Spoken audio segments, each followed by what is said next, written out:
मुस्कुराना अपने आप में एक बेहद प्यारी सी चीज है। जब हम किसी को मुस्कुराते हुए देखते हैं तो अच्छा सा लगता है। फोटोज भी हम मुस्कुराते ही खिंचवाते हैं। स्माइल प्लीज या मुस्कुराते रहिए, आपसे कई बार लोगों ने ये बात बोली होगी। अब फर्ज कीजिए आपने मुस्कुराना शुरू कर दिया पर बंद नहीं कर पाए। मिनट, घंटे, दिन, महीने, साल निकल गए पर आपके चेहरे पर परमानेंट स्माइल बनी हुई है। अब ये सुनकर थोड़ा अजीब सा लग रहा होगा। ये किसी डरावनी फिल्म का प्लॉट नहीं है, बल्कि एक कंडीशन है जिसे कहते हैं बायलैटरल मैक्रोस्टोमिया। आसान भाषा में समझें तो परमानेंट स्माइल। इसमें इंसान एक मुस्कुराते हुए चेहरे के साथ पैदा होता है। कहने का मतलब है कि इंसान के चेहरे की बनावट ही कुछ ऐसी होती है जिससे लगता है कि इंसान हर वक्त मुस्कुरा रहा है। मई के महीने में सोशल मीडिया पर एक पोस्ट बहुत ज्यादा वायरल हुआ था। ऑस्ट्रेलिया में एक बच्ची का जन्म हुआ था जिसे बायलैटरल मैक्रोस्टोमिया था।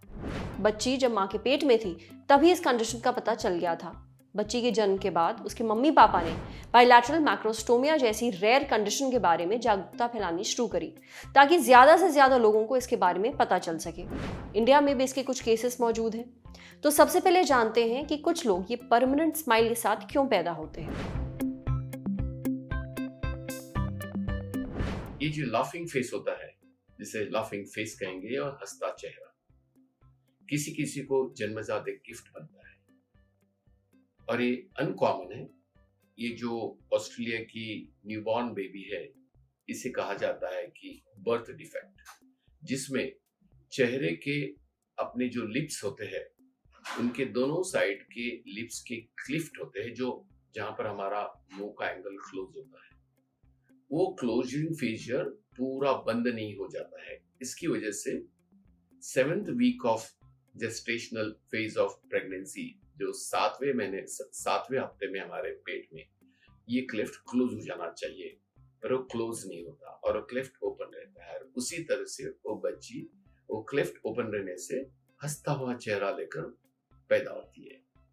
और ये बहुत रेयर अनोमली है, जिसमें 1:3 लाख पॉपुलेशन कहा जाएंगे, उस तरह से ये बच्चे पैदा होते हैं। कभी कभी यूनिलैटरल भी होता है, एक ही साइड में, कभी दोनों साइड में होता है। ऐसे टाइप के जो बर्थ डिफेक्ट है, इनके लिए हमको कॉस्मेटिक एप्लीकेशन बहुत जरूरी बनता है, पर सर्जरी के सिवा आज मॉडर्न साइंस में जो हम एक लीप ले रहे रीजनरेटिव मेडिसिन के अंदर, हम प्लास्टिक सर्जरी के साथ में यदि हम ग्रोथ फैक्टर्स और रीजनरेटिव मेडिसिन के सेल्स यूज करेंगे, जो कि हमारी हीलिंग में विदाउट स्कार फॉर्मेशन और ग्रोथ के अंदर adipose micronized fat along with placental sheet यदि यूज करेंगे तो हम वो कंजेनाइटल जो डिफेक्ट है, बर्थ डिफेक्ट जिसे कहा जाता है, वो पूरी तरह से नॉर्मल हो सकता है। पर हमें उसको करेक्ट करना जरूरी है, क्योंकि जब बच्चा बड़ा बनता है तो वो बहुत एबनॉर्मल लगता है। तो इस तरह के जो डिफेक्ट्स होते हैं, इसमें हम नए टेक्नोलॉजीज यूज करके हम उनको नॉर्मल लाइफ दे सकते हैं। Regenerative medicine and plastic surgery, जिसमें placental sheet, stem cells, growth factors use किए जाएंगे एंड माइक्रोनाइज फैट। उसके साथ में एक माइनर सर्जरी होती है, जिसमें हम जो स्किन क्लोजर करने के लिए करते हैं, और ये टेक्नोलॉजी से हम इस बच्चे को नॉर्मल लाइफ दे सकते हैं। बायलैटरल मैक्रोस्टोमिया क्या होता है, आपको ये तो समझ में आ ही गया होगा।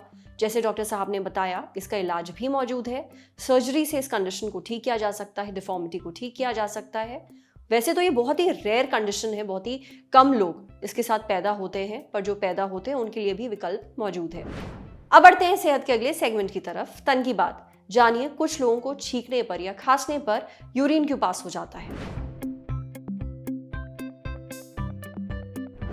क्या आपके साथ भी कभी ऐसा होता है कि जोर से छींकने पे या खांसने पर या ना चाहते हुए भी यूरिन पास हो जाता है, भले ही कम मात्रा में हो पर होता है। एक बहुत ही आम समस्या है और इसका नाम है यूरिनरी इनकॉन्टिनेंस। ये पुरुषों और महिलाओं दोनों में होता है। हालांकि पुरुषों में ये प्रॉब्लम औरतों के मुकाबले कम होती है। हर 8 में से 1 पुरुष को ये समस्या होती है। यूरिनरी इनकॉन्टिनेंस का मतलब होता है कि इंसान के ना चाहते हुए भी बॉडी में स्टोर्ड यूरिन का अपने आप पास हो जाना, निकल जाना। यूरिन हमारे ब्लैडर में स्टोर होता रहता है और जब ब्लैडर भरने लगता है तब हमें पेशाब करने की जरूरत महसूस होती है। कई लोग पेशाब आने पर भी यूरिन रोक लेते हैं। इनकॉन्टिनेंस की समस्या तब होती है जब पेशाब को रोक कर रखने वाले मसल्स कमजोर पड़ जाते हैं। ऐसे में छींकने पर या खांसने पर हल्का सा झटका लगने पर यूरिन पास हो जाता है। महिलाओं में ये समस्या 30 से 35 साल के बाद ज्यादा आम हो जाती है। डिलीवरी के बाद भी ये समस्या ज्यादा बढ़ जाती है। इसके अलावा मोटापा और डायबिटीज की वजह से ये परेशानी होने लगती है। जो लोग बहुत ज्यादा कॉफी पीते हैं या स्मोकिंग करते हैं, उनमें ये परेशानी बहुत ज्यादा बढ़ जाती है। डॉक्टर्स सबसे पहले पेशेंट को लाइफस्टाइल सुधारने की सलाह देते हैं। कॉफी और स्मोकिंग से परहेज करने को कहा जाता है। मसल्स को स्ट्रॉन्ग करने के लिए एक्सरसाइज सिखाई जाती है। इसे पेल्विक फ्लोर मसल ट्रेनिंग कहते हैं। इसके अलावा ब्लैडर की ट्रेनिंग सिखाई जाती है, जिसमें पेशेंट को बताते हैं कि बहुत जोर से टॉयलेट आने पर उससे कैसे डील करा जाए। ट्रेनिंग के जरिए ब्लैडर को धीरे धीरे यूरिन रोकने के लिए ट्रेन किया जाता है। अगर इन सभी ट्रीटमेंट से परेशानी ठीक नहीं होती है तो दवाइयां दी जाती हैं, और कुछ एक्सट्रीम केसेस में जिनमें दवाइयों से भी इलाज नहीं होता, उन्हें ऑपरेशन किया जाता है। इसलिए अगर आपके साथ भी ऐसा होता है तो आप डॉक्टर को जरूर दिखाइए ताकि आपको सही इलाज मिल सके। अब बढ़ते हैं सेहत के आखिरी सेगमेंट की तरफ, खुराक यानी एक झकास सी हेल्थ टिप। जानिए खाना खाते टाइम क्या चीजें आपको हरगिज नहीं करनी चाहिए। कई लोगों को खाना खाते टाइम टीवी देखना या फिर किताब पढ़ना इनकी आदत होती है, और कई लोग चलते फिरते भी खाना खाते हैं। आपने कई बार अपनी मम्मियों को टोकते हुए सुना होगा कि ऐसे मत खाओ वरना खाना लगेगा नहीं। आपकी मम्मियां गलत नहीं हैं। खाना खाने के दौरान कुछ चीजें हैं जो आपको नहीं करनी चाहिए। देखिए, जब आप खाना खाते टाइम अच्छी हैबिट्स फॉलो करते हैं तो उससे आपका हाजमा ठीक रहता है, साथ ही आपका शरीर भी ज्यादा से ज्यादा पोषण सोख पाता है। अब क्या है वो आदतें जो आपको करनी चाहिए, साथ ही क्या आदतें छोड़ देनी चाहिए, ये बताया मैक्रोबायोटिक न्यूट्रिशनिस्ट सोनाली सबरवाल ने। उन्होंने अपने इंस्टाग्राम पेज पर एक पोस्ट शेयर किया है जिसमें उन्होंने इन आदतों का जिक्र किया। सोनाली के मुताबिक खाना खाने के तुरंत बाद फल ना खाएं। खाना खाने के तुरंत बाद coffee, green tea, energy drink या कोई भी ऐसी ड्रिंक ना लें जिसमें कैफीन हो या वो कैफिनेटेड हो। इससे आपका शरीर आयरन अच्छी तरीके से सोख नहीं पाएगा। खाना खाने के साथ बहुत ज्यादा पानी ना पिएं। खाना खाने के तुरंत बाद ना एक्सरसाइज करें, ना ही तुरंत चलना शुरू कर दें। चलने का मतलब है वॉक पे भी ना जाएं। थोड़ा रुकिए और उसके बाद आप वॉक पे जा सकते हैं। खाना खाते समय अपने फोन को दूर ही रखें। अब बात आती है कि क्या करें।